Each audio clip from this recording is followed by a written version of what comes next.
What's good, YouTube? It's your boy, the official Cliffy J, and I'm back with another video. And today, I'm gonna be giving you guys another predictions video. And this will be my predictions for the Challenge All Stars 5. And we already know this is a pair season, rivals season. So it should be crazy. It should be great. And this should be a fun predictions video to do. And before I get into my predictions, I do want to take a look at my season 40 predictions and kind of give myself a little pat on the back. Because though I had Corey as my male winner pick, I had Jenny as my female winner pick. So I did cook with that one. I cooked with that one. And I had Jordan, Kylan, Corey, Derek Kaczynski, and Theo as the best guys coming into the season. So I did cook with that too. And I had Michelle over Cara coming into the season because I did feel like Cara would drop off a little bit, especially after seeing All Stars. So I did cook with that one too. So I kind of cooked a little bit. Not gonna lie, I kind of went crazy. So yeah, gonna do this tier list the exact same way. We're gonna have the no chance tier, which are gonna be the players that I just think have no chance, the teams that I believe have no chance, whether it's because one player is terrible or both players are terrible. High variance tier, which is where I'm gonna have the people that have a slither of a chance of winning, but it's mainly that I don't know where they're gonna be politically, and it's really a chance that I don't really know how they're gonna be physically in the challenges. So it's kind of up in the air, because they could be great, but they also could be terrible. Then we have the dark horse, which is going to be the team that I believe, no one's really looking at as a true contender, but I think they are a true contender. Then we have the contenders tier, which is obviously going to be people that most people will probably be looking at as contenders coming into it. I also looking at them as contenders, just in my opinion.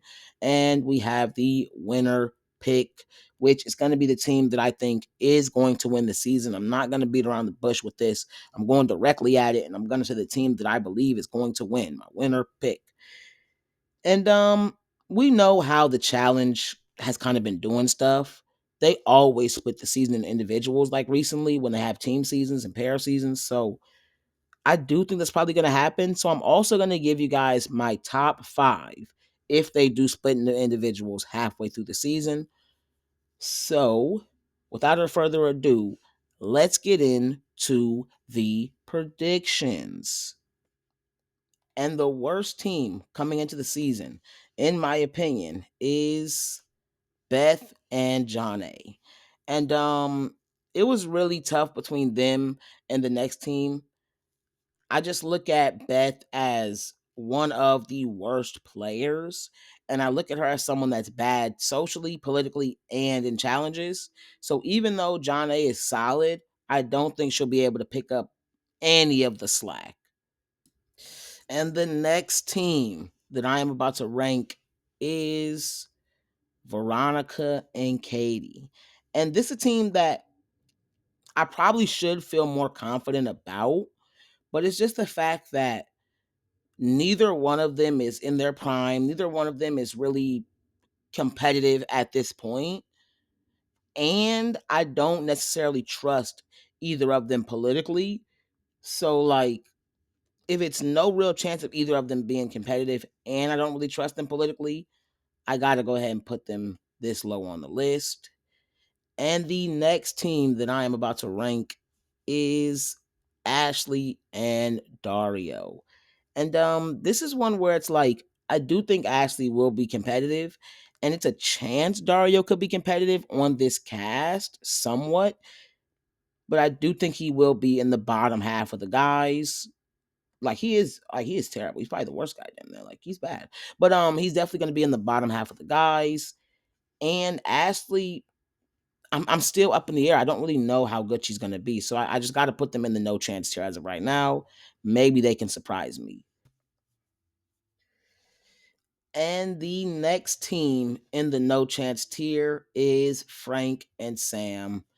This just comes from Sam being garbage. Like I don't think Sam is good. Nothing Sam has done that made me think that she's a good player. And that's not trying to be mean at all. I'm not trying to be disrespectful to her. I just don't think she's very good. And Frank might be a little washed. He hasn't done the challenge in a long time, and he didn't look great. On that vendettas against Jordan. Like he didn't look great. You feel me? So I gotta put them this low. That's really what it comes from. Moving on to the high variance tier. And the first team in the high variance tier, the worst team in the high variance tier, I believe, is Kellyanne and Sylvia. And this is just mostly because I look at them as similar level of players overall, but in different ways. I think that Kellyanne is a strong athlete, and I do think that it's a lot that she can bring to the table. Whereas Sylvia, she used to be a better competitor, but she's never been a great athlete. And she is good politically, but I don't necessarily know if either one of them will be able to get a stranglehold on the game. And I do think they'll be someone that people will kind of just be able to throw in at points. I don't think they'll have much, wiggle room in the game. But maybe I'm tripping. Maybe I'm tripping because Sylvia does have some allies. So it's not like she doesn't have some people that will be backing her. So that's kind of why I got them in the high variance tier. Everybody in this tier, everybody in each tier is mainly pretty even on my scales, but I got to just say each person like in a row. So I'm going to say they're the worst, but I do actually think they're the worst in this tier. And the next team in the high variance tier is Devin and Leroy. And this one that I'm very much in the air about because I feel like they should be a contender. But the more and more I think about it, the more and more I start to realize that like Leroy is not going to be Leroy's abilities, especially with him seeming washed, is not going to be very conducive to an all-stars mixed like gender team season. Simply because if you look at seasons like Final Reckoning, they make it's like the way that they do the challenges and stuff, it's more skill based, not as much athletic and brute force and strength.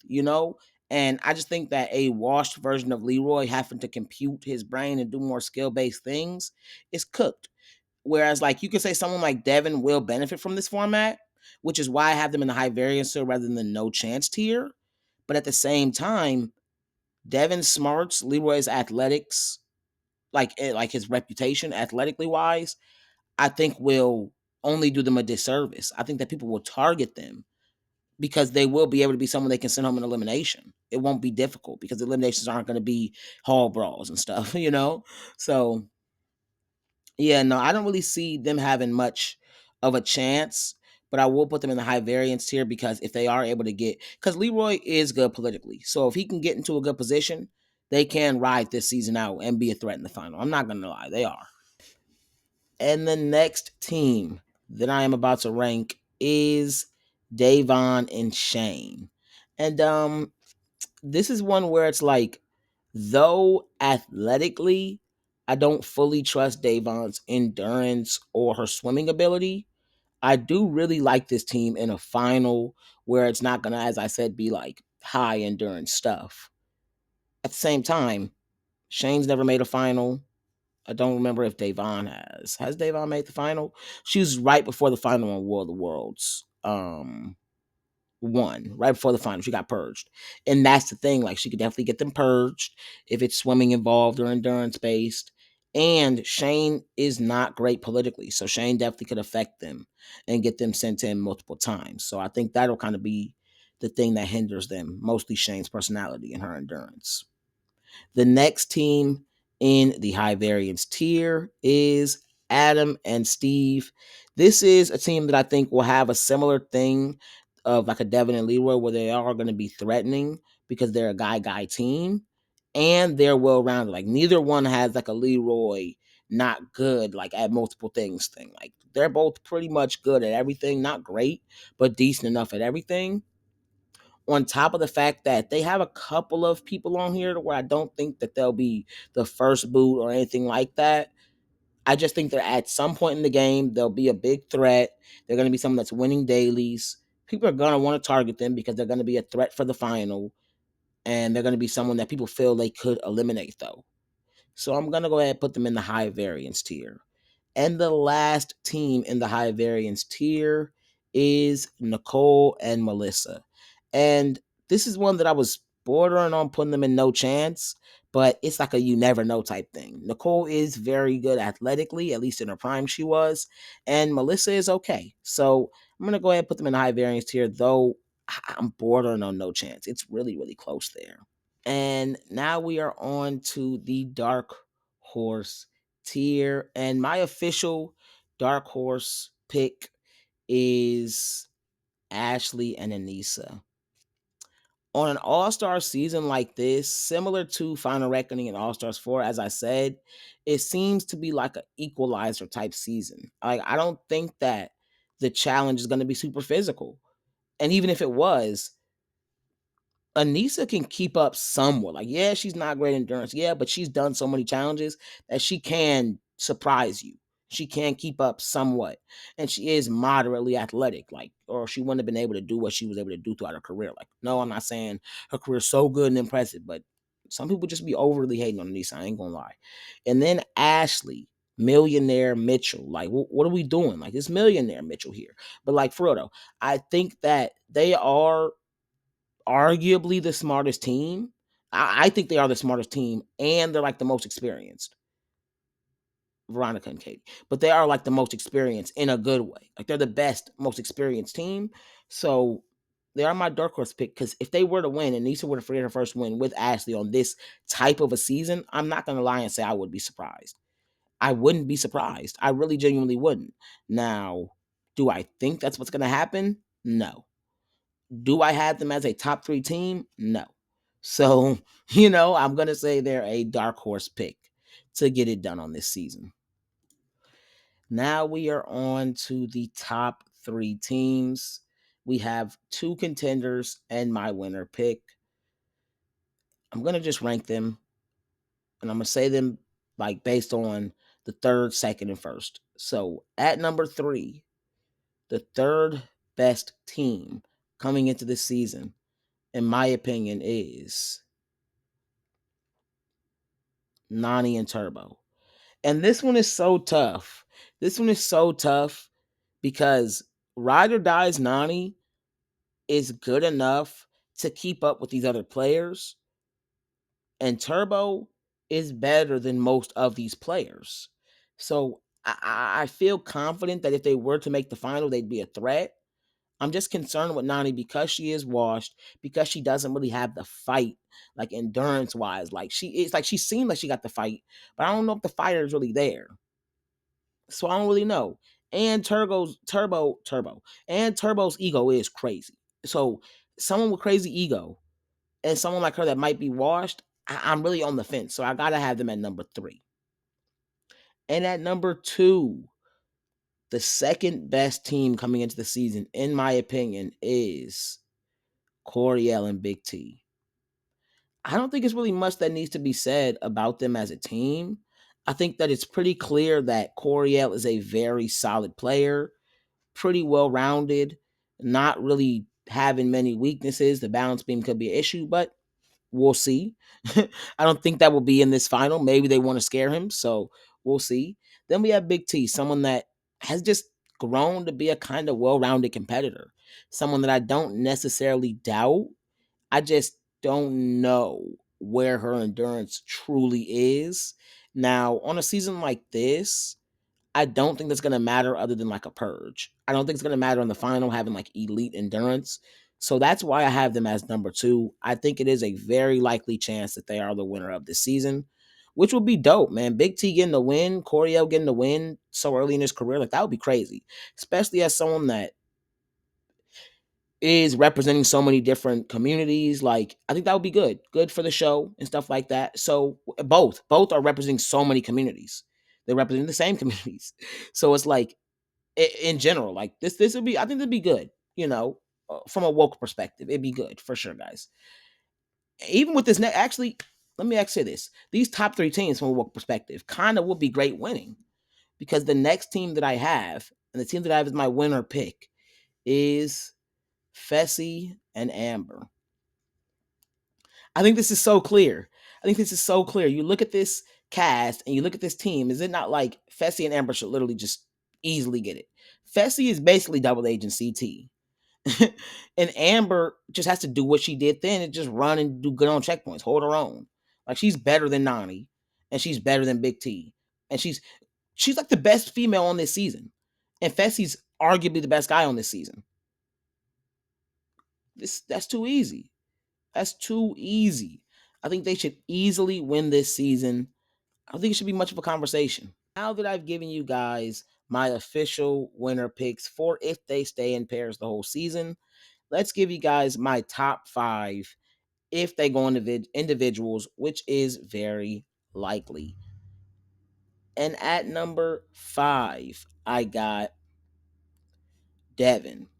Devin is someone that I feel like is a legitimate winner candidate if they go into individuals, simply because he is well rounded. He's not the best athlete, but he has skills in multiple departments and he's very experienced. At number 4, I got Corey L. He is basically a better Devin in terms of he is more athletic while also being kind of smart, bigger, stronger, but I just don't think he's at the same level as my top 3. And then at number 3, I got Turbo. Strong all around. I just think that my top 2 have better skills in terms of the swimming and maybe even like better skills in terms of endurance.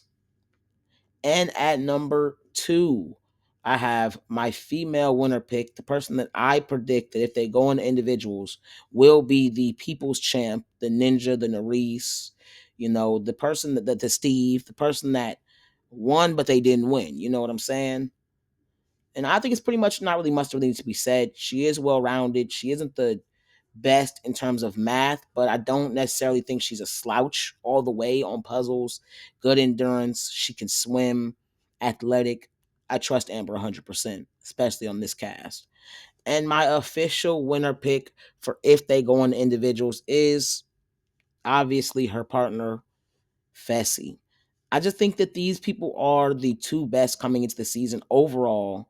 I think they are the 2 best players and the 2 most well-rounded for the entire season. Maybe not the most well-rounded for a final or the most well-rounded for dailies or specific eliminations, but I think that Fessy and Amber are the 2 most well-rounded players coming into this season all around. And that is the end of today's video, guys. Make sure you like, comment, and subscribe, and push the notification bell so you can be notified every time I drop a new lit banger. Peace.